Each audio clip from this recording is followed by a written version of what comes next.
Yo, what's up and welcome back. So today Liverpool lose another game which adds to a list of poor results for Liverpool. However, today instead of focusing on the negatives, we'll go over them shortly, but there are a few positives to take away from today's game. And is it weird that I feel slightly content after that game? I would never ever usually feel content after a 3-2 loss to Manchester United, but because of the way things have been recently, I think I'm a bit more content this time. So firstly, one big positive to take out of that game is we finally broke that goal scoring drought that, if I'm not wrong, has lasted over a month since the 21st of December. So over a month actually. And it seems like Mohamed Salah is back in goal scoring ways because first goal incredible, second goal little dummy by Milner, another great finish, and he could have potentially got a third goal. In today's game, look, 14 shots, 6 of which were on target, and we converted 2 of them. Can't complain too much. Obviously, not the result we were hoping for, but at the end of the game, you know what? We take the positives, we move on. We don't care about the FA Cup that much. Focus more on the Premier League and hopefully get out of the fight for fourth place and move back into the fight for the title race. So looking at Liverpool's lineup, so starting in goal, obviously Alisson Becker, incredible goalkeeper. Not much can be said about that. Reece Williams started today at centre back, which I wouldn't say was an interesting decision because I've actually been hoping that we would start with an actual centre back instead of sticking Henderson back there. But in today's game, we don't really have a choice because if I'm not wrong, Henderson is out injured and so is Matip, which leaves only Fabinho and Reece Williams. Now, Reece Williams made some mistakes in the first half, which I thought a 15-minute break at halftime, he would have had some time to mentally prepare himself for that second half. And they went unpunished in the first half, but in the second half, he made the same mistake again. And against a team like Man United, where they've got people like Cavani and Rashford running at you, you can't afford to make those mistakes, especially when you've got players like Pogba playing those balls that he's capable of doing. And Reece Williams made those mistakes, they punished us, and it resulted in a goal. Secondly, you got Fabinho, who, I mean, he gave away a free kick against Cavani, and as much as Ian Wright and other Liverpool fans might disagree that it wasn't a free kick, it most definitely was. He's coming into the back of Cavani quite aggressively, and Cavani just used his brain. He knew that Fabinho was going to come for him, and he just let Fabinho slide him on the edge of the box, and that resulted in Bruno Fernandes' goal. And other than that, Fabinho was quite good at this game. It's nice having someone at the back that seems like they got their head a bit screwed on, bit confident, can play the passes out. I think Matip's lacking that passing out. He wasn't there today. And Reece Williams in general seems like he's just misreading passes and lacking confidence. And honestly, games like today, those cost you the game. And today, arguably, some of Reece Williams' performance did. But he's still very young. He's still got a lot to learn. And he's got some of the best people to learn from. He's got Matip, he's got Joe Gomez, arguably, and most importantly, Virgil van Dijk to learn from. So big future for him. Then we've got Andy Robertson, who's actually been one of our few players who have been performing decently throughout this last few games.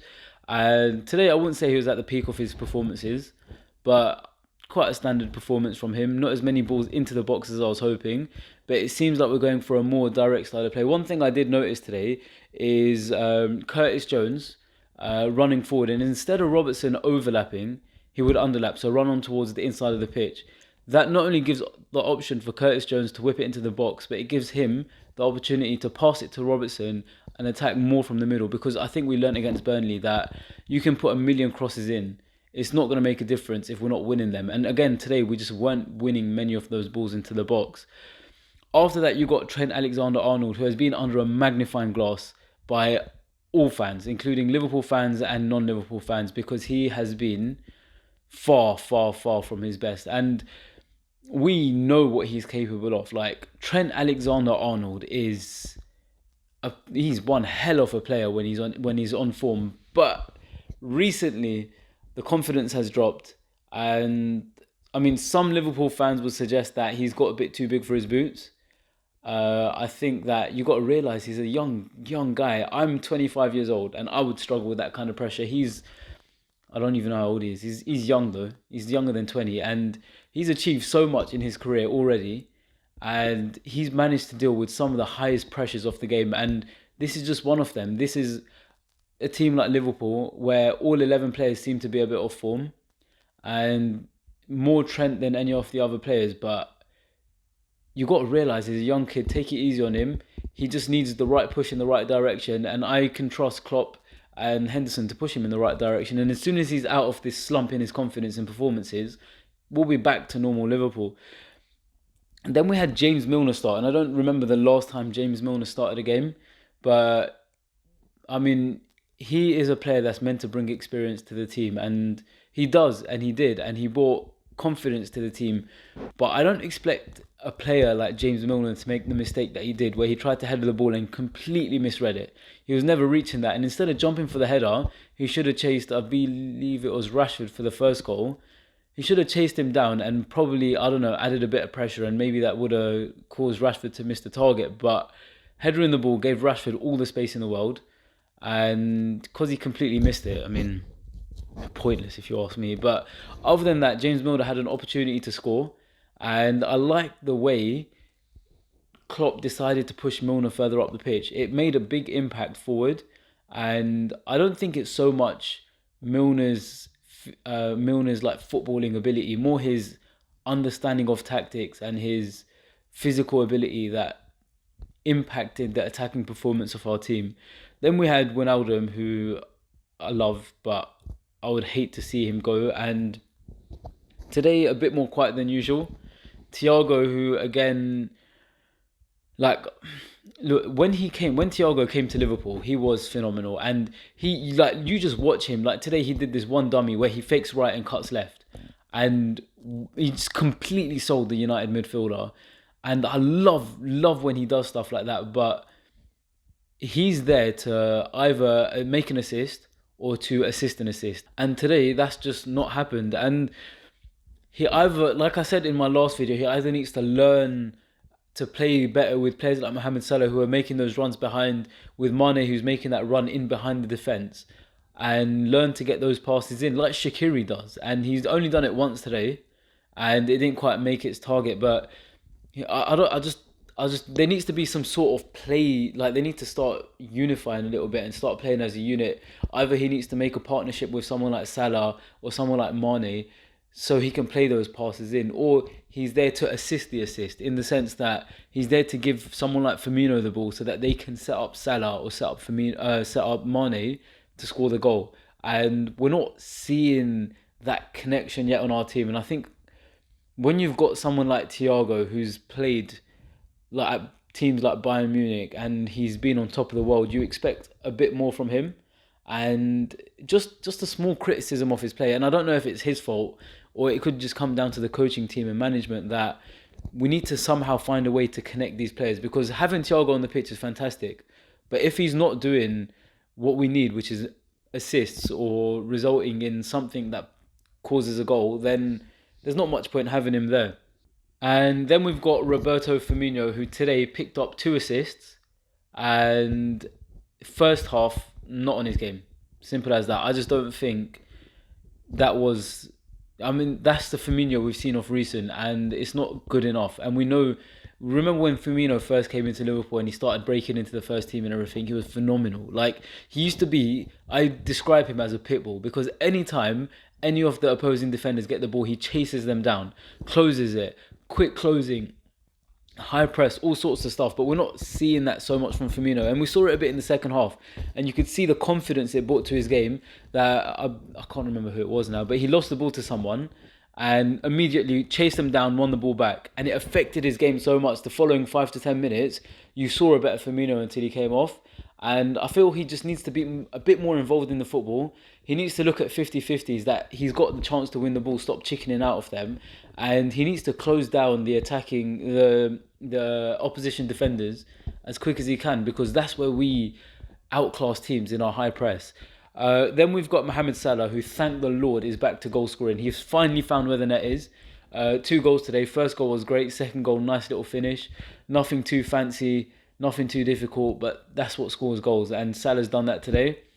There was one moment in the game where he opted to score for his hat-trick by shooting on the near post, and I think maybe if he passed it first time to Mane into the box, Mane could have finished it, and we would have gone 3-2 up, which would have been a massive made a massive effect on the performance.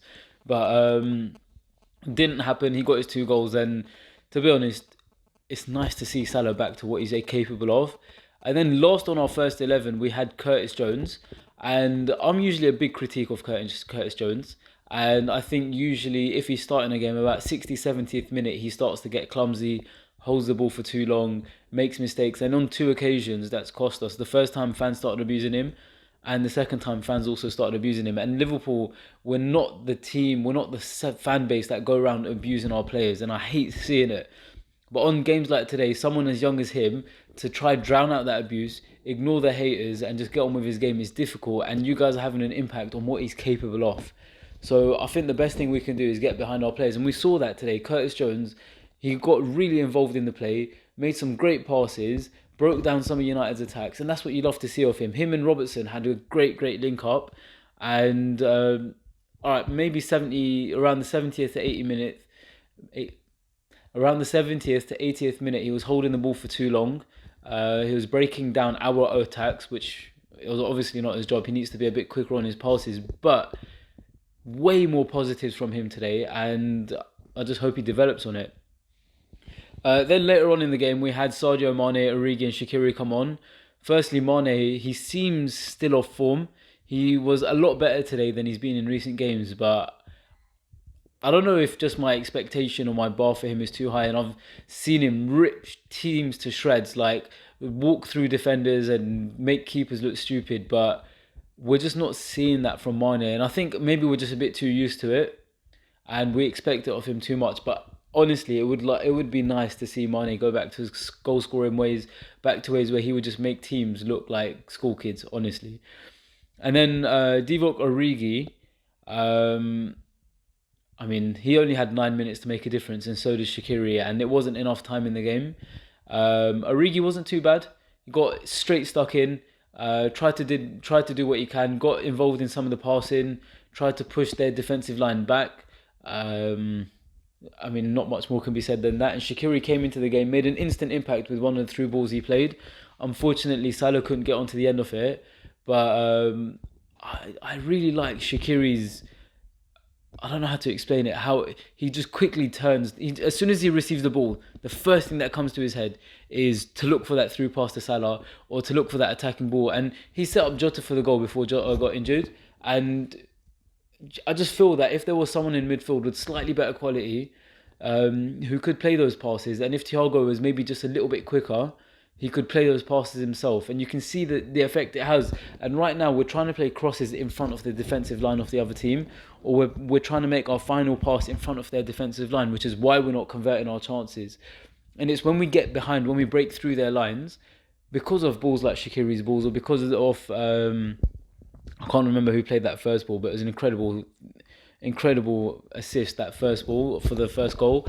And when we play passes like that, we completely break the team down and literally open the chance to score a goal, and that's what we need to work on. But anyways, like I say, a few negatives, a few positives. We take the positives and we move on. It's as simple as that. No point sitting there crying. We're at the FA Cup. Time to focus on the Premier League and hopefully get back into the race for the title and show everyone what Liverpool are truly capable of. I want to know your guys' opinions. Do you think that we can still win it? Make sure you guys like, subscribe and comment down below. With that said, I'll see you guys later. Goodbye.